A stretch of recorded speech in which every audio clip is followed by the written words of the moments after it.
Docteur Honoré Faton ouvre un showroom de l'organisation béninoise de la médecine intégrative. Il est situé au quartier Sodiatimain à Cotonou. Contact téléphonique et WhatsApp 00229 97 47 30 87 ou le 00229 66 15 97 13.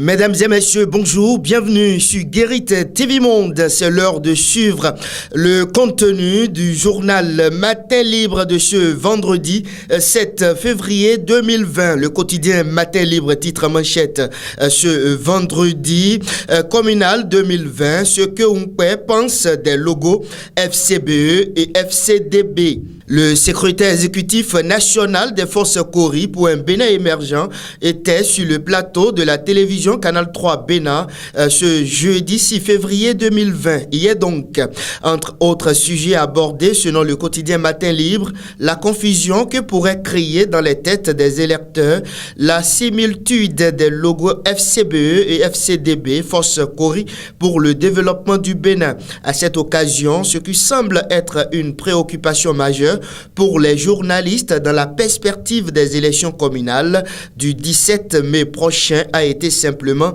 minimisé par Paul Oumpé, rapporte Matin Libre. Autres titres font également la une du seul quotidien béninois immédiatement disponible dans les kiosques à Cotonou et à Parakou dès 7 heures. PRD, Joël Alagbé lâche Ombedji. L'information est à lire à la page 2 du journal. Cotonou, dépôt d'ordures sur les TPC, la police municipale interpelle 16 personnes. Face à la recrudescence du dépôt anarchique des ordures sur les terre-pleins centraux de la ville de Cotonou, le maire Isidore Yonofou et son équipe ont déclenché une guerre sans merci contre les auteurs de ces actes d'incivisme. C'est dans cette optique que les éléments de la police municipale ont, au cours de leur patrouille nocturne du mercredi au jeudi dernier, interpellé 16 personnes surprises en flagrant délit de commettre des forfaits devant la pharmacie 4 thérapies aux environs du marché d'Antokpa, rapporte Matin Libre.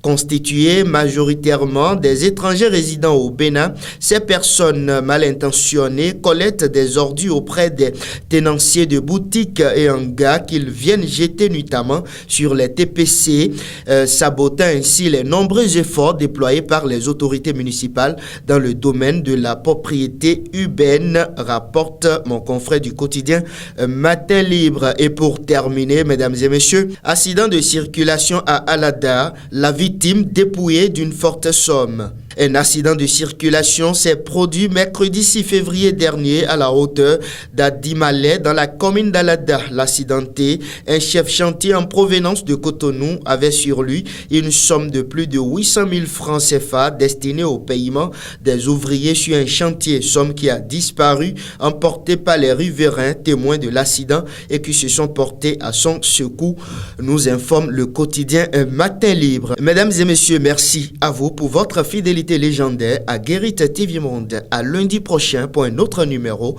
de cette rubrique sur Guérit TV Monde.